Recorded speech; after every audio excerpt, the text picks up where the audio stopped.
현재 국제사회에서 대단히 이례적인 장면이 펼쳐져 충격에 빠졌습니다. 한국 대통령이 대놓고 이스라엘을 비판하는 게 말이나 됩니까? 이스라엘의 등을 돌리겠다는 말은 미국 또한 적으로 만들겠다는 입장이나 다름없습니다. 미국의 핵심 동맹국이자 늘 조용한 편에 속하던 한국이 이스라엘 문제를 정면으로 건드려 믿기 힘든 균열이 일어난 것이었는데요. 더 놀라운 점은 주변국의 반응이었습니다. 중동 걸프 국가들과 유럽 외교가 애써는 한국의 문제 제기에 충분한 이유가 있었다며 한국 대통령의 의견에 찬성하기 시작한 것. 하지만 이뿐만이 아니었습니다. 미국 내부의 보수 매체와 전문가들이 한국 편을 들기 시작한 것이었죠. 한국은 지금 자국 국익과 도덕성을 동시에 말하고 있습니다. 그 목소리엔 전 세계가 인정할 수밖에 없는 힘이 실려 있습니다. 미국의 보수층마저 과거의 작은 동맹국이라고 보지 않으며 결국 한국을 이해하고 줄을 서게 된 이유, 그 비밀을 지금 바로 낱낱이 공개하겠습니다. 이야기를 시작하기 앞서 사연 속의 제작에 힘이 되는 구독과 좋아요 부탁드립니다. 한국을 응원하신다면 대한민국 화이팅이라고 아래 댓글로 남겨주세요.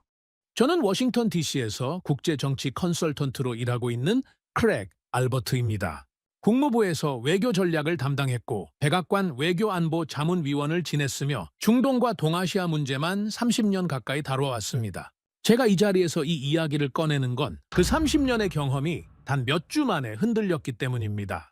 그것도 제가 지금까지 한 번도 진지하게 들여다본 적 없는 나라, 한국 때문에요.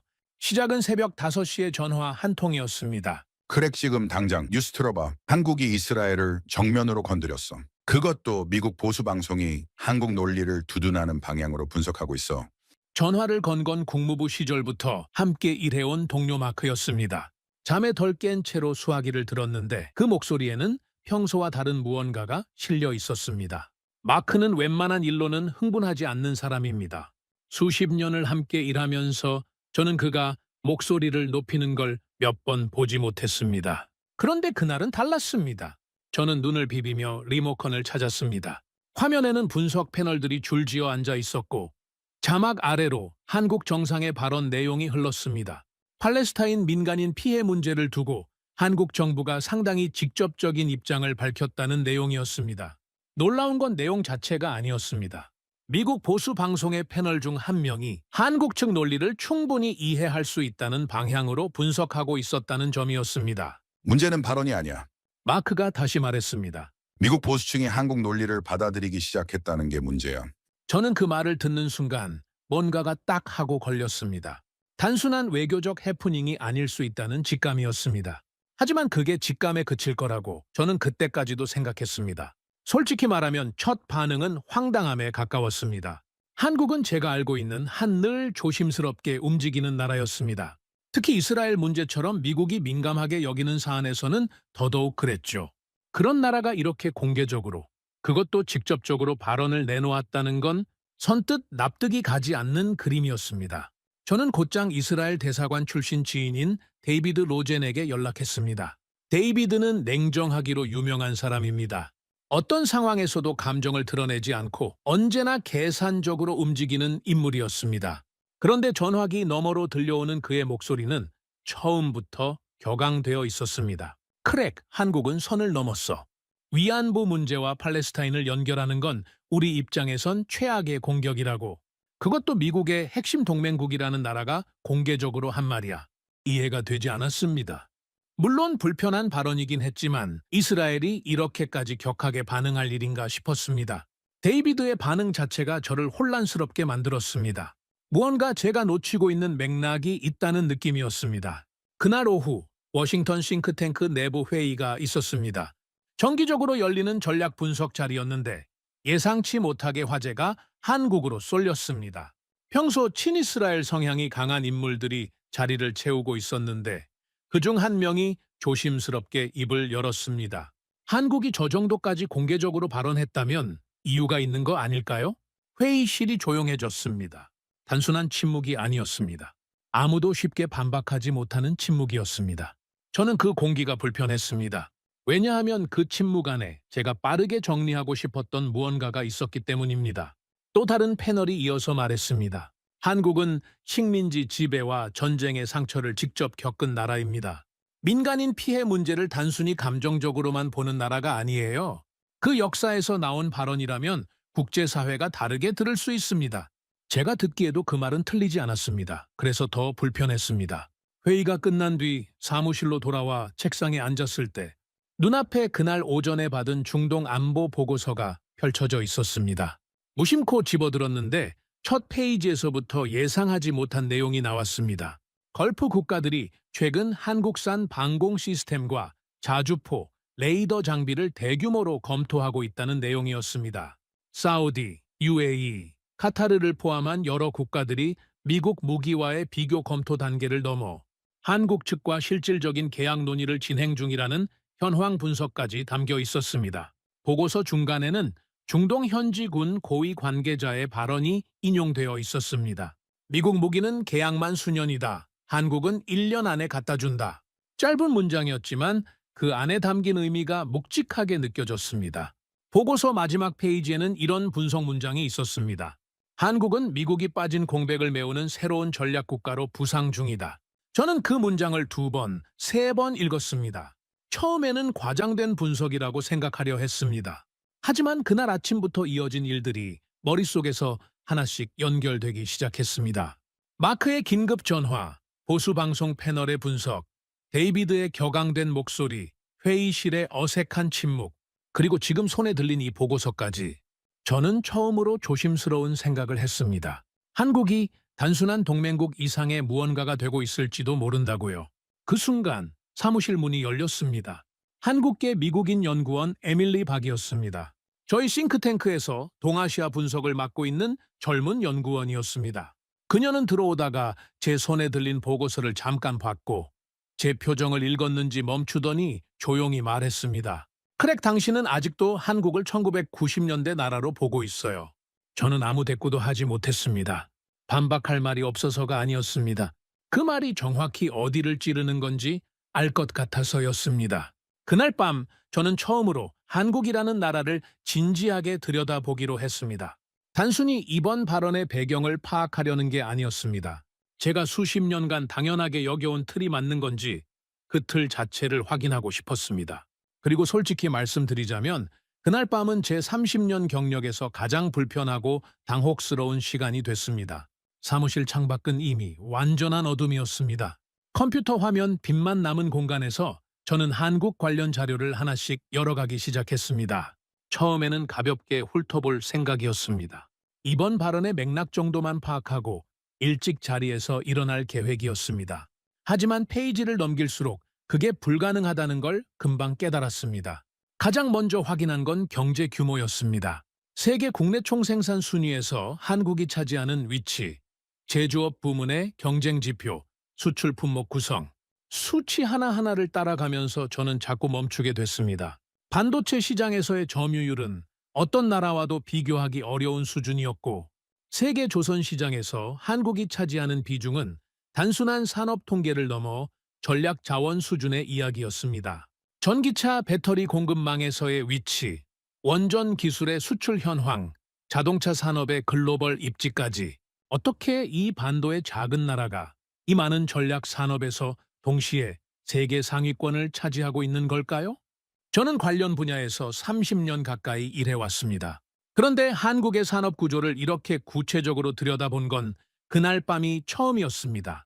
그 사실 자체가 벌써 부끄러운 일이었습니다. 더 충격으로 다가온 건 미국과의 연결 구조였습니다. 미국의 첨단 무기 체계에 들어가는 반도체 상당 부분이 한국에서 만들어집니다. 미국 해군이 필요로 하는 선박 건조 역량은 한국의 조선 기술과 깊이 맞닿아 있습니다. 전기차 전환을 서두르는 미국 자동차 산업도 한국산 배터리 없이는 일정대로 움직이기 어렵습니다. AI 반도체 공급망에서도 한국의 존재는 대체 불가에 가까웠습니다. 어느 보고서에는 이런 문장이 있었습니다. 미국은 중국을 기술로 견제하려 하지만 그 기술의 핵심 부품을 한국 없이 안정적으로 조달할 능력이 현재로서는 충분하지 않다. 저는 한동안 그 문장에서 눈을 떼지 못했습니다. 다음 날 아침 저는 에밀리를 따로 불렀습니다. 전날 밤 자료를 보면서 생긴 질문들이 너무 많았고 그걸 정리해 줄 수 있는 사람이 필요했습니다. 그녀는 제 사무실에 들어오면서도 딱히 긴장한 기색이 없었습니다.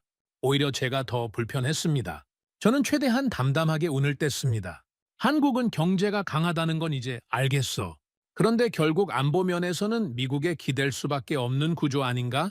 그건 제가 오랫동안 당연하게 여겨온 전제였습니다. 에밀리는 저를 잠깐 바라봤습니다. 그리고 피식 웃었습니다. 차갑지는 않았지만 명확한 웃음이었습니다. 그건 15년 전 이야기예요. 그녀는 바로 설명을 이어갔습니다.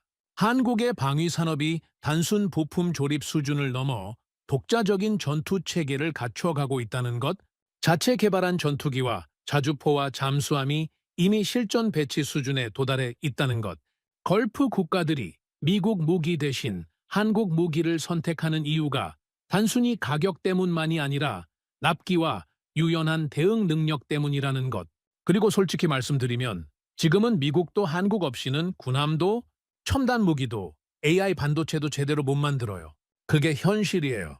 저는 그 말에 자존심이 흔들리는 걸 느꼈습니다. 하지만 더 정확하게 표현하면 자존심보다는 현실 앞에 당혹감이 더 컸습니다. 왜냐하면 그 말이 틀리지 않았으니까요. 에밀리와의 대화가 끝난 뒤 저는 중동 방산 계약 현황 보고서를 다시 꺼냈습니다. 사우디, UAE, 카타르를 포함한 걸프 국가들이 한국산 방공 시스템을 구체적으로 검토하고 있다는 내용이 실제 수치와 함께 담겨 있었습니다. 미국 무기 공급 일정이 지연되는 사례들도 나열되어 있었고 그 빈자리를 한국이 빠르게 채워가고 있다는 분석이 뒤를 이었습니다. 한 중동 고위군 관계자의 발언이 인용되어 있었습니다. 미국 무기는 요구사항을 반영해 줄 때까지 너무 오래 걸린다. 한국은 현장 요구를 빠르게 수용하고 실제로 가져다 준다. 단순한 불평이 아니었습니다. 실제 계약 결정을 바꾸는 이유였습니다. 이 흐름이 계속된다면 미국이 수십 년간 공들여온 중동 방산 시장의 주도권이 서서히 흔들릴 수 있다는 생각이 들었습니다. 그 빈자리를 한국이 채워가고 있다는 생각과 함께요. 저는 그날 처음으로 한국의 역사적 배경을 깊이 들여다봤습니다. 에밀리가 잠깐 언급했던 위안부 문제와 식민지 경험이 왜 한국의 외교 발언에 그렇게 무게를 싣는지 이해하고 싶었습니다. 한국이 일본의 식민 지배를 겪었다는 사실, 한국 전쟁이 있었다는 사실은 알고 있었습니다. 하지만 그 역사가 한국인들의 국제 관계, 시각에 얼마나 깊이 뿌리내려져 있는지는 솔직히 전혀 생각해 본 적이 없었습니다.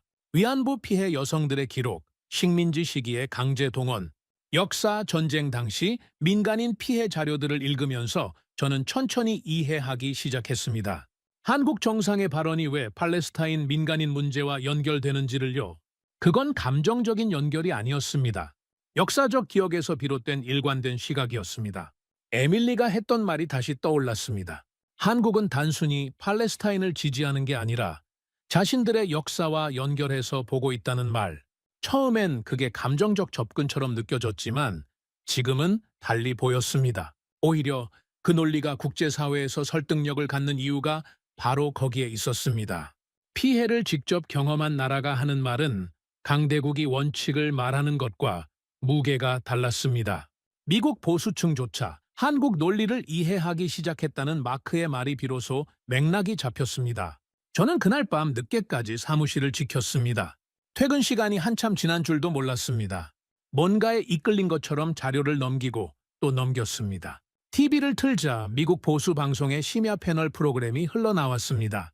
한국을 주제로 논의가 이어지고 있었는데 한 패널의 말에 저는 리모컨을 내려놨습니다. 한국은 더 이상 미국 말을 무조건 따르는 나라가 아닙니다. 세계 10위권 경제 대국이고 미국 핵심 산업이 실질적으로 기대고 있는 나라입니다. 우리는 아직도 한국을 너무 과소평가하고 있어요. TV 소리가 텅 빈 사무실을 채우는 동안 저는 창밖의 워싱턴 야경을 바라봤습니다. 가로등 불빛들이 길게 뻗어 있었고 그 빛들 사이로 이상한 생각 하나가 흘렀습니다. 저는 30년 동안 세계 질서를 다뤄왔습니다.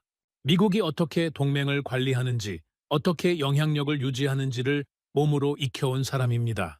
그런데 그 30년 동안 저는 한국을 단 한 번도 제대로 본 적이 없었습니다. 설마 우리가 한국을 잃고 있는 건가?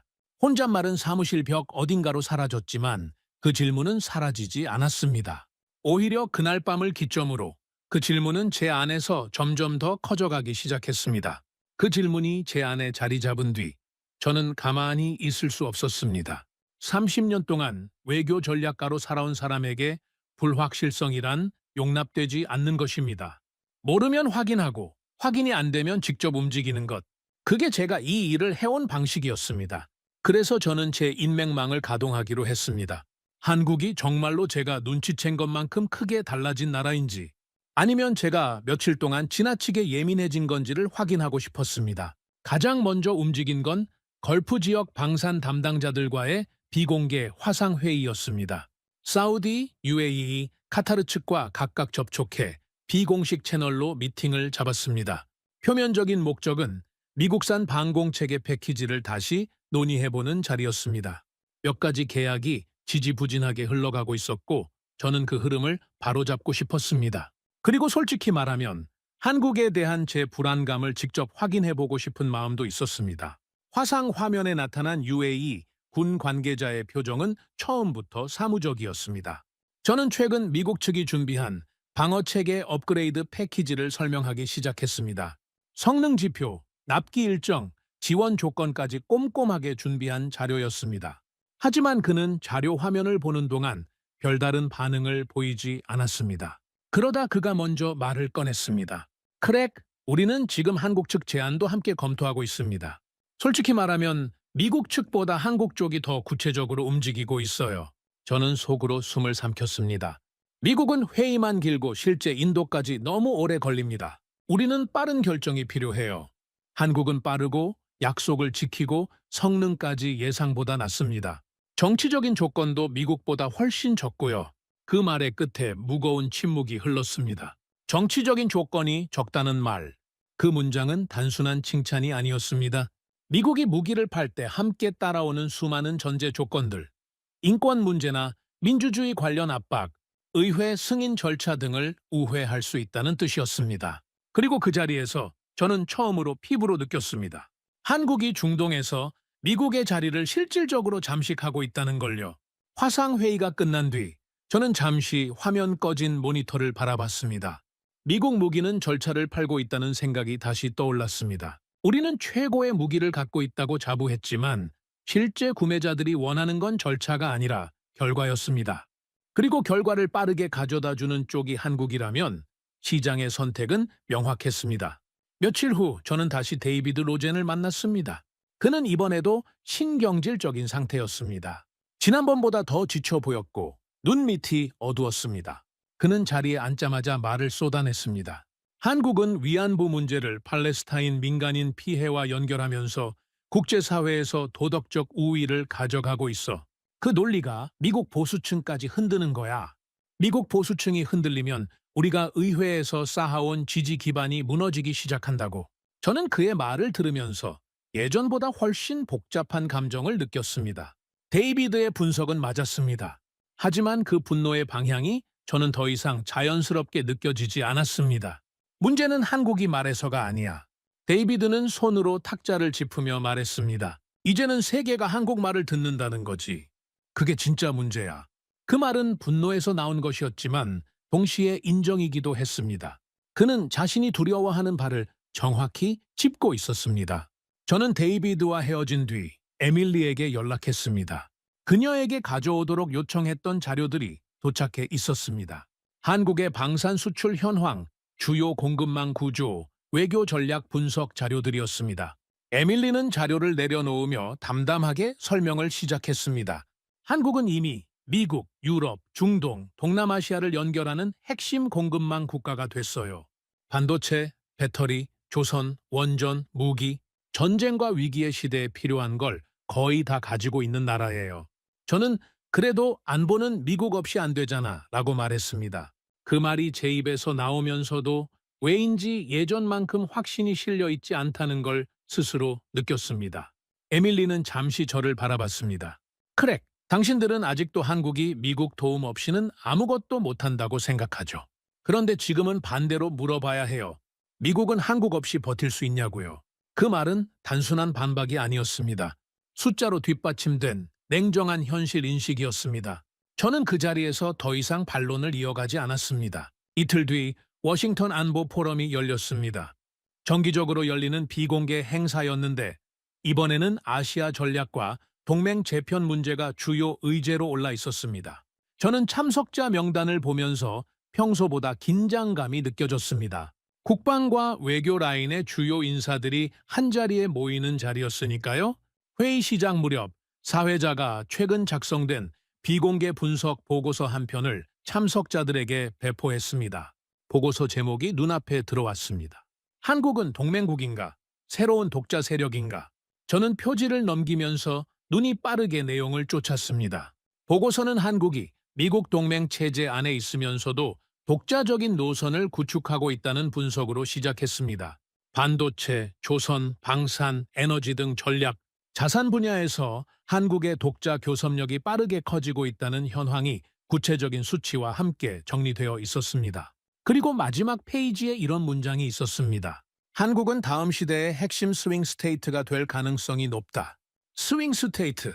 그 단어는 선거에서 어느 쪽으로도 기울 수 있는 결정적 줄을 가리키는 말입니다. 한국을 그 자리에 놓는다는 건 한국이 미국과 중국 사이에서 혹은 서방과 비서방 사이에서 균형을 잡으며 스스로 선택할 수 있는 나라가 됐다는 의미였습니다. 저는 그 문장을 읽으면서 숨이 막히는 느낌이 들었습니다. 회의장 분위기도 이전과 달랐습니다. 일부 강경파들은 여전히 한국을 압박해야 한다는 입장을 고수했지만 다른 한편에서는 지금 방식으로는 한국을 붙잡기 어렵다는 말이 조심스럽게 나오기 시작했습니다. 미국이 한국을 잃으면 아시아 질서 자체가 흔들릴 수 있다는 생각이 처음으로 머릿속을 강하게 때렸습니다. 그건 가능성의 문제가 아니라 이미 시작된 변화의 문제처럼 느껴졌습니다. 포럼이 끝난 뒤 저는 주차장을 걸어가면서 한동안 차 문을 열지 못했습니다. 핸드폰에는 오늘 받은 자료들, 화상회의 메모, 보고서 촬영 사진들이 가득했습니다. 제가 처음 이 조사를 시작했을 때만 해도 한국이 단순히 과장된 행동을 한 것이라는 결론이 나올 거라 생각했습니다. 그런데 하나씩 확인할수록 반대 방향으로 흘러가고 있었습니다. 그때 핸드폰 화면이 켜지면서 데이비드의 문자가 들어왔습니다. 크랙, 지금 이스라엘은 한국을 단순한 동맹국이 아니라 위협으로 보기 시작했어. 저는 차 안에 그대로 앉아 한참 동안 움직이지 못했습니다. 이스라엘이 한국을 위협으로 본다. 그 말이 의미하는 바는 명확했습니다. 한국의 발언이, 한국의 영향력이, 한국의 존재감이 이미 이스라엘의 전략, 계산 안에 실질적인 변수로 들어왔다는 뜻이었습니다. 그건 한국이 단순한 말을 한 게 아니라 실제로 무게를 가진 나라가 됐다는 증거였습니다. 창밖에 워싱턴의 밤이 내려앉아 있었습니다. 저는 그 어둠 속에서 이 문제가 제가 처음 생각했던 것보다 훨씬 깊은 데까지 뻗어 있다는 걸 인정할 수밖에 없었습니다. 저는 가만히 당하고 있을 사람이 아닙니다. 30년 동안 외교 전략을 다루어온 사람의 본능은 단순합니다. 상황이 불리하게 흐를 때 흐름을 바꾸기 위해 직접 뛰어드는 것. 저는 한국의 독자 행보가 단순한 현상으로 그치지 않고 미국 동맹 질서의 실질적인 균열을 만들기 전에 그 흐름에 제동을 걸어야 한다고 생각했습니다. 먼저 제가 가진 워싱턴 네트워크를 움직이기로 했습니다.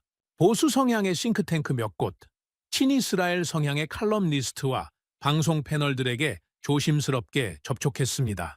메시지는 간단했습니다. 한국의 이번 행보가 경제적 의존성과 북한 위협이라는 현실에서 벗어날 수 없는 단기적 제스처라는 분석을 언론에 흘려보내는 것이었습니다. 한국은 결국 미국 편에 있을 수밖에 없다는 농어를 만들려 했습니다. 한국은 미국 시장 없이 반도체 수출이 지속되기 어렵다는 점, 북한 위협 앞에서 미국 안보 우산을 포기하기 어렵다는 점, 이번 발언은 국내 여론을 의식한 일시적인 메시지라는 점, 이 세 가지를 중심으로 논조를 만들 계획이었습니다. 하지만 반응은 예상과 달리 돌아왔습니다.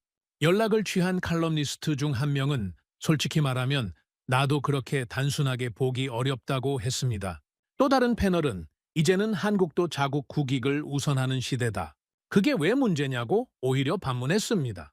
제가 설득하려 했던 사람들이 이미 한국의 논리를 상당 부분 수용하고 있었습니다. 그 사실이 저를 더 불안하게 만들었습니다. 며칠 뒤 저는 한 보수 방송 토론 프로그램에 직접 출연하기로 했습니다. 직접 나서서 제 입장을 정리하는 게 낫다고 판단했습니다. 진행자는 저를 오래 알고 있던 지인이었고 저는 충분히 준비가 되어 있다고 생각했습니다. 방송이 시작되고 저는 정리된 논리를 차분하게 펼쳤습니다. 한국은 미국의 안보 우산 없이는 현재의 안정을 유지하기 어렵습니다. 이번 발언은 국내 정치적 맥락이 강하게 작용한 것으로 봐야 합니다. 그런데 맞은편에 앉아있던 또 다른 패널이 즉각 끊었습니다. 그 한국이 지금 미국보다 더 빠르게 무기를 만들고 더 합리적인 가격에 공급하고 있습니다. 미국이 반도체, 조선, 배터리 공급망에서 한국 없이 버틸 수 있습니까? 저는 그 질문에 바로 대답하지 못했습니다. 준비했던 농어가 있었지만 그것들이 방금 들은 한 문장 앞에서 얼마나 가벼운지가 갑자기 느껴졌습니다. 카메라 앞에서 잠시 말문이 막히는 경험은 30년 경력 안에서 손에 꼽을 만한 일이었습니다. 그것도 생방송에서요. 이어서 한국계 교수 패널이 발언권을 가져갔습니다. 미국은 지금도 한국을 원조받던 나라의 이미지로 기억합니다. 하지만 지금 한국은 세계 질서를 움직이는 나라입니다. 그 격차를 인정하지 않으면 동맹 관리 자체가 흔들립니다. 방송이 끝난 뒤 저는 스튜디오를 나오면서 처음으로 생방송, 카메라 앞에서 논리적으로 밀린 경험이 어떤 느낌인지를 실감했습니다. 불쾌함이 아니라 낯선 공허함이었습니다. 그로부터 며칠 뒤 유럽 외교관들과의 비공개 저녁 식사 자리가 있었습니다. 저는 그 자리를 한국에 대한 지지 기반을 확인하는 기회로 삼으려 했습니다. 유럽 파트너들이라면 적어도 미국 중심 동맹 질서의 가치를 공유하고 있을 거라는 기대가 있었습니다. 하지만 독일 외교관의 첫 마디에서 그 기대는 무너졌습니다. 솔직히 말하면 지금 유럽도 미국 방식에 피로감을 느끼고 있어요. 프랑스 외교관이 이어서 말했습니다. 한국은 자국 국익과 보편적 인권을 동시에 말하고 있습니다. 그래서 국제사회가 귀를 기울이는 거예요. 어느 쪽 편을 드는 게 아니라 원칙을 말하는 나라로 보이는 거죠. 더 놀라운 건 일본 안보 전문가의 발언이었습니다. 한국은 이제 미국의 하위 파트너가 아니라 경쟁 가능한 전략 국가가 됐습니다. 일본도 그 점을 진지하게 봐야 한다고 생각해요. 식사 자리가 끝날 무렵 저는 조용히 앉아 유럽과 일본 외교관들의 얼굴을 번갈아 봤습니다.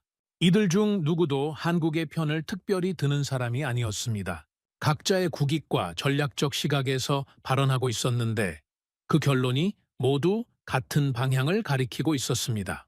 제가 믿어온 미국 중심 동맹 질서가 저도 모르는 사이에 실질적으로 흔들리고 있었습니다. 싱크탱크로 돌아오니 동료 몇몇이 복도에서 저를 기다리고 있었습니다. 그들의 표정에는 걱정보다 비아냥에 가까운 무언가가 섞여 있었습니다. 크랙, 요즘 한국 편 드는 것 같다는 말이 돌고 있어. 저는 대꾸하지 않았습니다. 반박하기 싫었던 게 아니라 그 말이 정확하게 무엇을 지적하는 건지 저도 명확하지 않았기 때문입니다. 그날 밤 저는 다시 데이비드를 찾아갔습니다. 그는 며칠 사이에 눈에 띄게 수척해져 있었습니다. 목소리에서도 예전의 날카로움이 사라져 있었습니다. 그는 제 자리를 권하면서 낮은 목소리로 말했습니다. 처음엔 쉽게 압박할 수 있을 거라고 생각했어. 한국 하나쯤은 흔들 수 있다고. 근데 이제는 미국 보수층도 유럽도 중동도 다들 한국 논리를 이해하기 시작했어. 역사와 산업과 경제와 군사력을 모두 갖추고 있으니까 더 위험한 거야. 그는 잠시 멈췄다가 씁쓸하게 말을 이었습니다. 우리는 한국을 너무 늦게 봤어. 그 말은 분노가 아니었습니다. 체념이었습니다. 오랫동안 저를 불편하게 만든 말들 중에서 그날 밤 데이비드의 이 한마디가 가장 오래 귓가에 남았습니다. 그날 밤 저는 홀로 사무실에 남아 한국 관련 자료들을 다시 펼쳤습니다. 정리가 아니라 무언가를 확인하고 싶은 마음이었습니다. 그러다 오래된 국방 분석 보고서 하나가 눈에 들어왔습니다. 색이 바랬고 제가 직접 열어본 기억이 없는 파일이었습니다. 클릭해서 열었는데 날짜를 보니 8년 전 작성된 문서였습니다. 마지막 페이지를 넘겼을 때 이런 문장이 있었습니다. 향후 10년 안에 한국은 미국의 가장 중요한 동맹국인 동시에 가장 위험한 경쟁 동맹이 될 가능성이 있다. 저는 의자에 등을 기댔습니다. 8년 전에 이미 이 경고가 있었습니다. 누군가는 이미 알고 있었습니다. 그런데 우리는 그것을 읽고도 한국을 그대로 과소평가하며 살아왔던 것입니다. 허탈한 웃음이 나왔습니다. 웃음이라기보다는 한숨에 가까운 소리였습니다. 창밖의 워싱턴 야경이 조용했습니다. 깔끔하게 정돈된 그 거리는 늘 변함없이 자리를 지키고 있었지만 그 밤에 저는 그 안정감이 더 이상 자연스럽게 느껴지지 않았습니다. 뭔가가 바뀌고 있었습니다. 그리고 그 변화의 중심에 한국이 있었습니다. 데이비드의 체념 어린 말이 며칠이 지나도 머릿속을 떠나지 않았습니다. 우리는 한국을 너무 늦게 봤다. 그 문장은 단순한 패배 선언이 아니었습니다. 무언가 더 큰 것을 놓쳤다는 자각이었습니다. 저는 그 자각이 데이비드만의 것이어서는 안 된다고 생각했습니다. 저 역시 같은 물음 앞에 서야 했습니다. 도대체 우리는 무엇을 놓친 걸까요? 저는 한국의 방산 수출 현황 자료를 다시 꺼냈습니다. 이번에는 수치만 훑는 게 아니라 계약이 이루어지는 실제 맥락을 파악하려 했습니다. 어떤 나라가 어떤 이유로 한국 무기를 선택하는지, 그 결정 뒤에 어떤 논리가 있는지를 따라가 보기 시작했습니다. 폴란드는 미국과의 협상이 수년째 제자리를 맴도는 동안 한국과의 방산 계약을 빠르게 성사시켰습니다. 계약 규모도 상당했지만 더 주목할 만한 건 납기 조건이었습니다. 한국은 계약 후 비교적 짧은 시간 안에 첫 납품을 시작한다는 조건을 제시했고, 폴란드는 그 조건에 응했습니다. 중동 여러 국가도 마찬가지였습니다. 한국산 자주포, 전투기, 미사일 방어체계, 레이더 시스템이 연이어 대형 계약을 성사시켰습니다. 미국산 무기가 계약부터 실제 수령까지 수년이 걸리는 사이 한국은 구매자의 요구를 반영해 빠르게 납품했습니다. 성능도 예상 이상이라는 현지 평가가 계속 이어졌습니다. 저는 자료를 보면서 어느 순간 이런 생각이 들었습니다. 미국은 무기를 파는 게 아니라 절차를 팔고 있었던 건 아닐까 하고요. 의회 승인, 동맹 조건, 기술 이전 제한, 사후, 지원 계약까지 수십 가지 조건이 따라붙는 미국 방산 시스템은 구매자에게 분명히 부담이었습니다. 한국은 그 부담을 덜어주면서도 실질적인 성능을 보여줬습니다. 시장은 당연히 그쪽으로 기울었습니다. 저는 에밀리를 다시 불렀습니다. 도대체 한국은 왜 이렇게 빠른 겁니까? 미국보다 자원이 적고 인구도 적고 역사도 짧은 나라가 어떻게 이렇게 빠르게 움직이는 거죠? 에밀리는 제 말을 듣고 잠시 생각하는 표정을 지었습니다. 그리고 의자에 천천히 등을 기댔습니다. 한국은 전쟁 직후 폐허에서 시작했어요. 아무것도 없는 상태에서 시작했다는 게 어떤 의미인지 생각해 보신 적 있어요? 저는 대답하지 않았습니다. 그녀가 이어서 말했습니다. 살아남기 위해 빨라야 했어요. 실수하면 끝이었으니까요. 경쟁에서 지면 다음 기회가 없는 나라였습니다. 그래서 한국은 계획보다 실행이 강한 나라가 됐어요. 말하는 사람보다 만드는 사람이 인정받는 문화가 형성된 거예요. 그 설명이 제 안에서 조금씩 무언가를 열었습니다. 에밀리는 계속 이야기했습니다. 한국 기업들이 정부, 산업계, 군이 함께 움직이는 구조를 갖추고 있다는 것. 목표가 정해지면 각 주체들이 동시에 움직이는 방식이 미국식 관료 절차와는 근본적으로 다르다는 것. 미국에서 회의 한 번 소집하는 데 걸리는 시간에 한국은 프로토타입을 만들어내는 일이 실제로 있다는 이야기였습니다. 저는 미국식 관료주의의 한계를 모르지 않았습니다. 하지만 그걸 한국의 속도와 직접 비교해서 생각해 본 적은 없었습니다. 며칠 뒤 저는 한국의 성장 역사 자료를 본격적으로 뒤지기 시작했습니다. IMF 외환위기. 저는 그 단어를 알고 있었지만 한국이 그 위기를 어떻게 통과했는지는 깊이 생각해 본 적이 없었습니다. 자료를 들여다보니 그 시기에 한국 시민들이 자발적으로 금을 모아 국가에 기부했다는 내용이 있었습니다. 개인이 가진 금반지, 금목걸이, 금메달을 모아 외환 위기를 함께 극복하려 했다는 이야기였습니다. 저는 그 문장 앞에서 잠시 멈췄습니다. 국가가 요청하기도 전에 시민들이 먼저 움직인 것이었습니다. 그 자발성이 어디서 나왔는지는 설명하기 어려웠지만 그것이 한국이라는 나라의 무언가를 보여주고 있다는 건 느껴졌습니다. 원조받던 나라에서 원조하는 나라로의 전환도 놀라웠습니다. 한국은 세계에서 유일하게 원조 수혜국에서 원조 공여국으로 지위가 바뀐 나라였습니다. 그 전환이 이루어진 시간이 단 수십 년이었습니다. 저는 그 수치를 보면서 이것이 단순한 경제 성장의 이야기가 아니라는 걸 느꼈습니다. 무언가 더 근원적인 의지가 작동하고 있다는 느낌이었습니다. 반도체, 조선, 자동차, 배터리, 방산, 원전 모두 세계 상위권. 저는 그 목록을 다시 펼쳐보면서 조용히 생각했습니다. 이 모든 산업이 동시에 세계 수준이 된 나라가 지구상에 몇 이나 될까요? 그러다 우연히 한국 기업인의 인터뷰 영상을 발견했습니다. 방산 관련 발표 자리에서 한 한국 관계자가 기자의 질문에 답하는 장면이었습니다. 납기를 어떻게 이렇게 빠르게 지킬 수 있냐는 질문에 그는 이렇게 말했습니다. 우리는 약속한 날짜를 지키는 것이 국가 신뢰라고 생각합니다. 그건 협상의 문제가 아니에요. 짧은 말이었지만 묵직하게 다가왔습니다. 단순한 비즈니스 원칙이 아니라 국가의 정체성으로 약속을 바라본다는 시각이었습니다. 또 다른 영상에서는 한국 외교 전문가가 이런 말을 했습니다. 한국이 노력해온 건 강한 나라가 되기 위해서가 아니었습니다. 다시는 약한 나라가 되지 않기 위해서였습니다. 저는 영상을 멈추고 한동안 그 말을 되새겼습니다. 강해지기 위해서가 아니라 다시는 약해지지 않기 위해서. 그 두 문장의 차이는 어마어마합니다. 강해지려는 나라는 야망으로 움직이지만 다시는 약해지지 않으려는 나라는 두려움과 기억으로 움직입니다. 그 동력은 훨씬 오래가고 훨씬 깊은 곳에서 나옵니다. 그때서야 저는 처음으로 한국의 행동이 단순한 국익 계산에서 나온 게 아니라는 걸 이해하기 시작했습니다. 역사적 두려움과 생존 본능, 그리고 결코 잊지 않으려는 기억, 그것들이 한국을 움직이는 실제 엔진이었습니다. 그날 밤 늦게까지 저는 사무실에서 자료를 정리했습니다. 책상 한켠에 오래된 한국전쟁 사진이 있었습니다.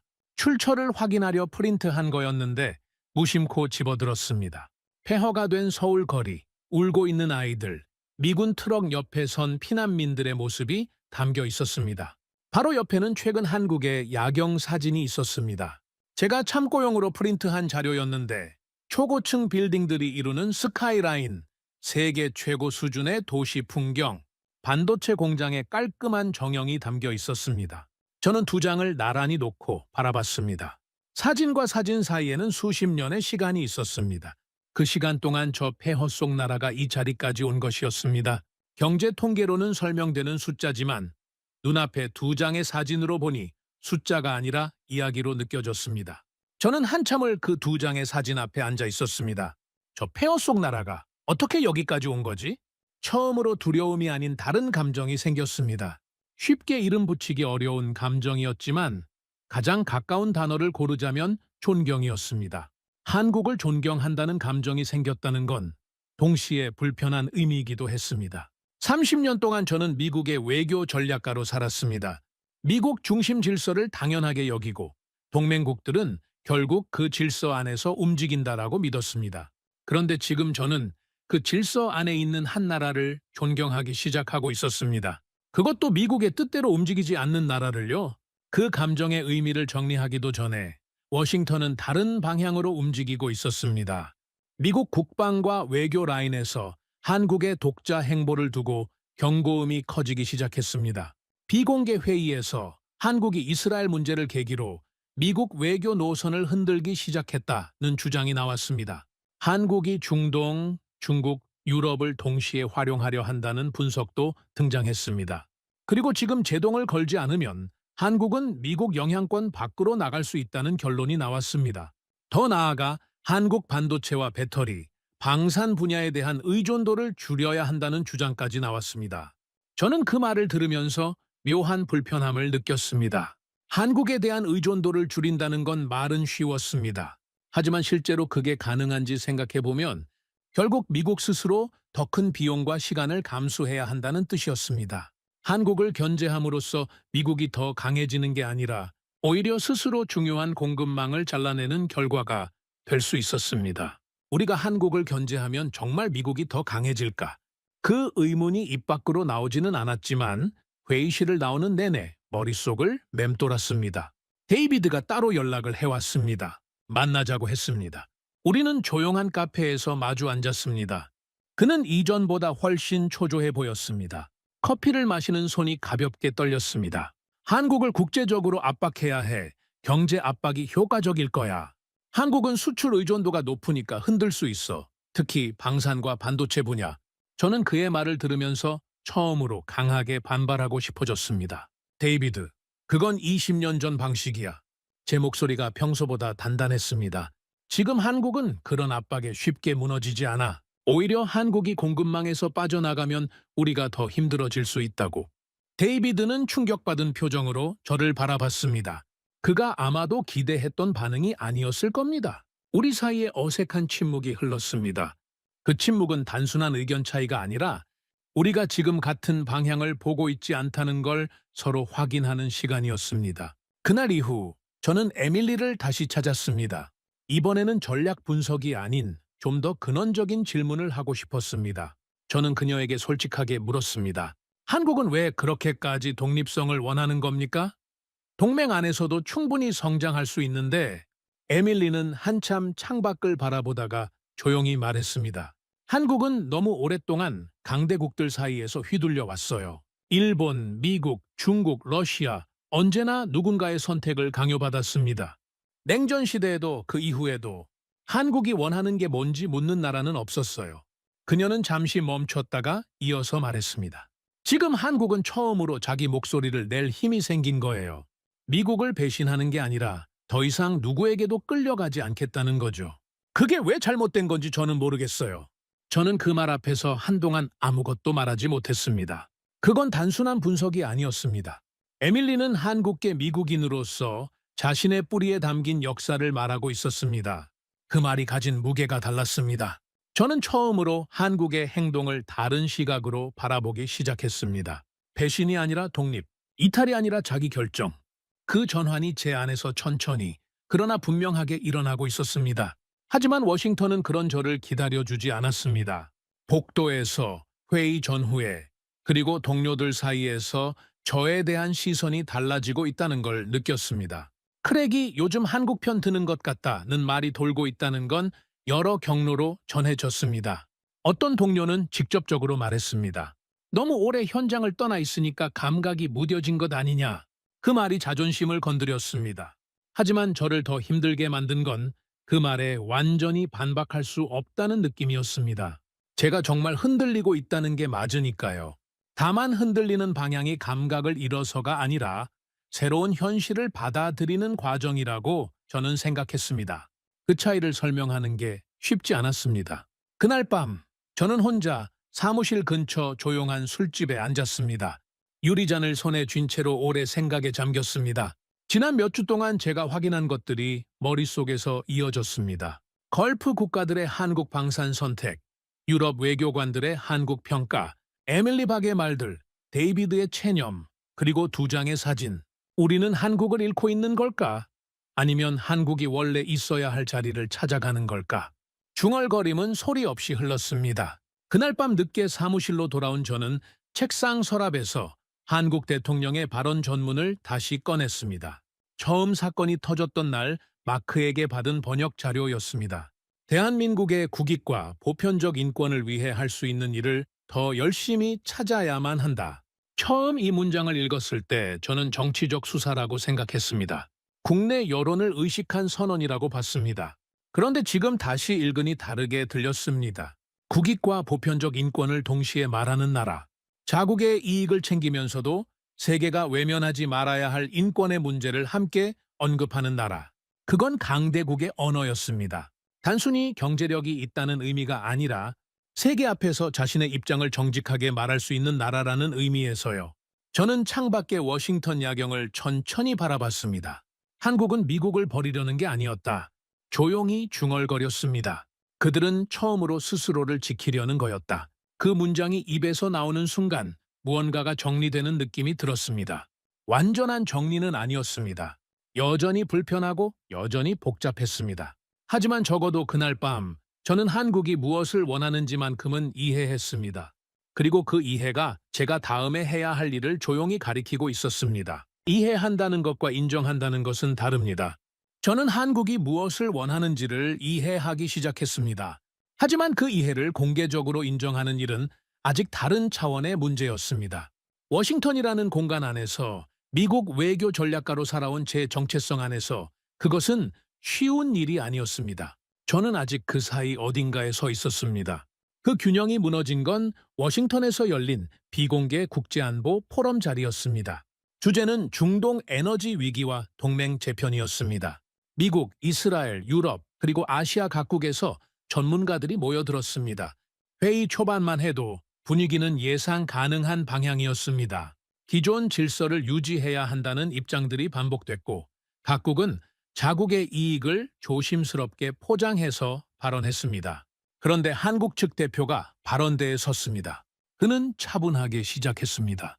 한국이 중동 에너지에 얼마나 크게 의존하고 있는지, 이 위기가 한국 경제에 미치는 실질적인 압박이 어느 정도인지를 숫자로 제시했습니다. 그 자체는 여느 나라의 발언과 크게 다르지 않았습니다. 하지만 그 다음이 달랐습니다. 한국은 에너지 안보에서 직접적인 피해를 받고 있습니다. 그러나 그렇다고 해서 민간인 피해와 전쟁 범죄 의혹까지 외면할 수는 없습니다. 국익과 보편적 인권은 함께 가야 합니다. 회의장이 잠시 조용해졌습니다. 그 침묵은 무관심의 침묵이 아니었습니다. 생각하는 침묵이었습니다. 저는 참석자들의 표정을 빠르게 스캔했습니다. 독일, 프랑스, 일본 대표들이 고개를 끄덕이고 있었습니다. 심지어 일부 미국 전문가들도 마찬가지였습니다. 회의장 분위기가 한국의 발언 하나로 조금씩 달라지고 있었습니다. 저는 그 장면을 눈앞에서 보면서 처음으로 분명하게 깨달았습니다. 한국의 말이 국제회의 분위기를 바꾸고 있었습니다. 그건 외교적 화술이 뛰어나서가 아니었습니다. 그 말 뒤에 역사가 있었고 산업이 있었고 실제로 감수해야 하는 손해가 있었기 때문입니다. 비용을 치르면서도 원칙을 말하는 나라의 발언은 무게가 달랐습니다. 회의가 끝난 뒤 데이비드가 격앙된 표정으로 제 쪽으로 걸어왔습니다. 왜 아무도 우리 편을 들지 않는 거야? 몇 년 전만 해도 한국 같은 나라는 절대 이런 말을 공개 석상에서 못했어. 미국도 유럽도 다 우리 편이었다고. 저는 그의 말을 들으면서 예전이라면 당연히 동의했을 자신을 떠올렸습니다. 하지만 지금은 달랐습니다. 저는 조용히 그러나 분명하게 말했습니다. 문제는 한국이 강해졌다는 거야, 데이비드. 경제도, 군사도, 공급망도, 역사도 이제는 아무도 한국말을 무시할 수 없어. 데이비드는 아무 말도 하지 못했습니다. 그는 잠시 저를 바라보다가 아무 대꾸 없이 자리를 떴습니다. 저는 그 뒷모습을 보면서 이것이 단순한 의견 충돌이 아니라는 걸 느꼈습니다. 이스라엘이 가장 두려워하는 건 한국의 비판이 아니었습니다. 한국의 비판이 세계에서 설득력을 얻고 있다는 사실이었습니다. 그리고 그 설득력은 한국이 가진 역사적 정체성에서 나오고 있었습니다. 그날 밤 집에서 뉴스를 켜자 미국 보수 방송의 재방송이 흘러나왔습니다. 패널 한 명이 말하고 있었습니다. 한국은 미국이 만든 나라가 아닙니다. 한국은 폐허에서 스스로 일어섰고 이제는 세계가 귀를 기울이는 나라가 됐습니다. 우리가 한국을 존중하지 않으면 결국 한국은 우리를 필요로 하지 않게 될 겁니다. 저는 리모컨을 내려놓고 깊은 침묵에 빠졌습니다. 미국 보수 진영 안에서도 한국을 하나의 독립된 강대국으로 인정하기 시작했다는 사실이 눈앞에서 확인됐습니다. 그건 더 이상 에밀리 같은 한국계 연구원의 주장이 아니었습니다. 미국 주류 방송에서 나오는 말이었습니다. 저는 늦은 밤 사무실로 돌아가 한국 관련 메모들을 모두 펼쳤습니다. 몇 주 전 저는 이 메모들을 한국을 어떻게 막을 것인가 라는 문제의식으로 시작했습니다. 그런데 지금 펼쳐진 메모 맨 위에 스스로도 언제 바꿨는지 기억나지 않는 제목이 적혀 있었습니다. 미국은 한국을 어떻게 대해야 하는가? 질문이 바뀌어 있었습니다.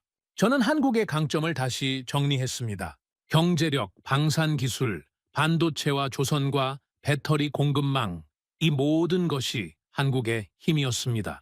하지만 그것만이 아니었습니다. 진짜 힘은 다른 곳에 있었습니다. 한국은 전쟁과 식민지와 가난을 모두 겪은 나라입니다. 그래서 한국이 인권과 민간인 문제를 말하면 사람들은 그 말 뒤에 무엇이 있는지를 압니다. 이해타산으로 하는 말이 아니라는 걸 압니다.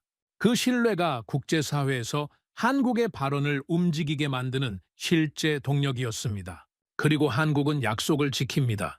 빠르게 움직이고 실제로 결과를 만듭니다. 그 신뢰가 방산시장에서, 공급망에서, 외교 무대에서 쌓여온 것이었습니다. 저는 조용히 메모 마지막에 한 줄을 적었습니다. 한국은 힘만 가진 나라가 아니다. 기억과 상처까지 가진 나라다. 그리고 그 점이 미국도, 중국도, 일본도, 유럽도 가지지 못한 한국만의 무기라는 걸 인정했습니다. 보고서를 써야 했습니다. 지난 몇 주 동안 제가 확인하고 느끼고 정리한 모든 것을 글로 옮겨야 했습니다. 그것이 외교 전략가로서 제가 해야 할 일이었습니다. 감정이나 충격을 적는 게 아니라 현실을 있는 그대로 분석해서 워싱턴이 나아갈 방향을 제시하는 것. 저는 제목을 잡으면서 오래 생각했습니다. 결국 이렇게 적었습니다. 한국 더 이상 관리 대상이 아닌 전략적 중심국. 보고서는 길지 않았습니다. 하지만 담긴 내용은 무거웠습니다. 한국이 미국 동맹 체제 안에 있으면서도 독자적인 전략 노선을 구축하고 있다는 현황, 방산과 공급망에서 미국이 한국에 실질적으로 의존하고 있는 구조, 그리고 한국의 역사적 정체성이 국제사회에서 도덕적 설득력으로 작동하고 있다는 분석, 이 모든 내용이 담겼습니다. 마지막 부분에 저는 세 문장을 적었습니다. 한국은 더 이상 미국의 동맹국이라는 틀 안에서만 볼 수 없는 국가다.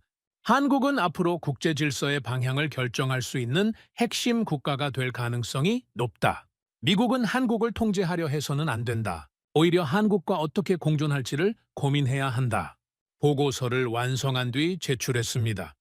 그리고 예상대로 반응은 엇갈렸습니다. 일부 강경파는 즉각 반발했습니다. 크랙이 한국에 너무 우호적이 됐다는 말이 다시 돌았습니다. 보고서의 논조가 미국 중심 전략에서 벗어났다는 비판도 나왔습니다. 저는 그 반응들을 예상하고 있었기 때문에 크게 흔들리지 않았습니다. 예상하지 못했던 건 젊은 외교관들과 군 인사들의 반응이었습니다.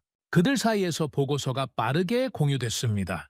특히 한국을 통제 대상으로 보면 미국이 더 큰 전략적 실수를 하게 된다는 부분이 주목받았습니다. 젊은 장교 한 명이 제게 직접 메시지를 보내왔습니다. 솔직히 말씀드리면 한국은 저희가 배우고 연구해야 할 나라가 됐습니다. 이 보고서가 그 이야기를 처음으로 공식적으로 한 것 같습니다. 또 다른 젊은 외교관은 이렇게 말했습니다. 미국이 한국을 잃는 순간 아시아 질서도 같이 흔들립니다. 이건 단순한 동맹 관리의 문제가 아닙니다. 저는 그 메시지들을 읽으면서 처음으로 제 생각이 혼자가 아니라는 걸 실감했습니다. 세대가 바뀌고 있었습니다. 한국을 원조받던 나라의 이미지로 기억하는 세대가 아니라 한국을 반도체와 배터리와 민주주의 경험까지 갖춘 드문 나라로 보는 세대가 워싱턴 안에서도 자라고 있었습니다. 워싱턴을 떠나기 전날 저는 데이비드를 마지막으로 만났습니다. 그는 출국 준비 중이었습니다. 짐을 싸야 한다며 시간이 없다고 했지만 그래도 잠깐 앉아서 커피 한 잔을 마셨습니다. 두 사람 사이에는 이전과 다른 공기가 흘렀습니다. 날카로움이 빠진 자리에는 말하기 어려운 무언가가 채워져 있었습니다. 데이비드가 먼저 입을 열었습니다. 나는 아직도 한국이 너무 위험하다고 생각해. 그 입장은 바뀌지 않았어. 저는 잠시 커피잔을 내려놓고 그를 바라봤습니다. 그리고 천천히 말했습니다. 데이비드, 한국은 위험한 게 아니야. 우리가 한국을 이해하지 못한 채 너무 오래 과거의 틀 속에 가두어 두려 했던 거지. 한국은 더 이상 누군가의 말만 듣는 나라가 아니야. 데이비드는 잠시 침묵했습니다. 창밖 어딘가를 바라보다가 낮은 목소리로 말했습니다. 어쩌면 그래서 더 강한 건지도 모르겠군. 그것이 우리가 나눈 마지막 말이었습니다. 우리는 악수를 나누고 헤어졌습니다. 짧은 악수였지만 그 안에 담긴 것들이 많았습니다. 워싱턴을 떠나기 전 저는 마지막으로 사무실에 들렀습니다. 책상 위에는 지난 몇 주 동안 제가 모은 자료들이 나란히 놓여 있었습니다. 한국전쟁 시절의 폐허 사진, 세계 최첨단 반도체 공장의 정형, 방산 수출 계약 기사들, 그리고 빛나는 서울의 야경 사진까지. 저는 그것들을 하나씩 정리하면서 처음 마크에게 전화를 받던 새벽을 떠올렸습니다. 그때 저는 한국이 단순한 외교 해프닝을 벌인 나라라고 생각했습니다. 곧 정리될 일이라고 봤습니다. 그런데 그 전화 한 통이 제 30년의 확신을 뒤흔드는 시작점이 됐습니다. 저는 한국이라는 나라를 처음으로 제대로 봤습니다. 식민지를 겪고 전쟁을 겪고 분단과 가난과 외환위기까지 모두 통과한 나라. 그런데도 무너지지 않고 오히려 그 모든 것을 연료로 삼아 세계 무대로 올라선 나라. 원조받던 나라에서 원조하는 나라로, 무기를 들여오던 나라에서 무기를 수출하는 나라로, 조용히 따르던 나라에서 국제사회가 귀를 기울이는 나라로, 그리고 그 모든 변화의 뿌리에는 하나의 다짐이 있었습니다. 다시는 약한 나라가 되지 않겠다는 것. 저는 한국 지도를 천천히 접어 가방에 넣었습니다. 그리고 사무실 문을 닫기 전 마지막으로 혼잣말을 했습니다. 우리는 한국을 너무 늦게 봤다. 잠시 멈췄습니다. 하지만 아직 늦지는 않았다. 앞으로 세계는 한국을 중심으로 더 많이 움직이게 될 것이다. 복도로 나서면서 저는 처음으로 두려움이 완전히 사라진 자리에 무언가 다른 감정이 들어와 있음을 느꼈습니다. 존경이었습니다. 그것이 제가 한국에 대해 가진 처음이자 가장 솔직한 감정이었습니다. 이 이야기를 끝까지 함께 해주신 여러분께 한 가지 여쭈어보고 싶습니다. 크랙 알버트처럼 한국을 처음에는 과소평가했다가 나중에 다시 보게 된 경험이 있으신가요? 혹은 우리가 평소에 너무 당연하게 여기고 있었던 한국의 저력 중에서 가장 자랑스럽게 생각하시는 게 무엇인지 댓글로 함께 나눠주세요. 폐허에서 시작해 세계가 배우는 나라가 된 대한민국. 그 기적의 이야기는 아직 끝나지 않았습니다. 구독과 좋아요로 응원해주시면 더욱 재미있는 이야기로 찾아뵙겠습니다. 해외 감동 사연을 소개해드리는 스페셜 코리아였습니다. 감사합니다.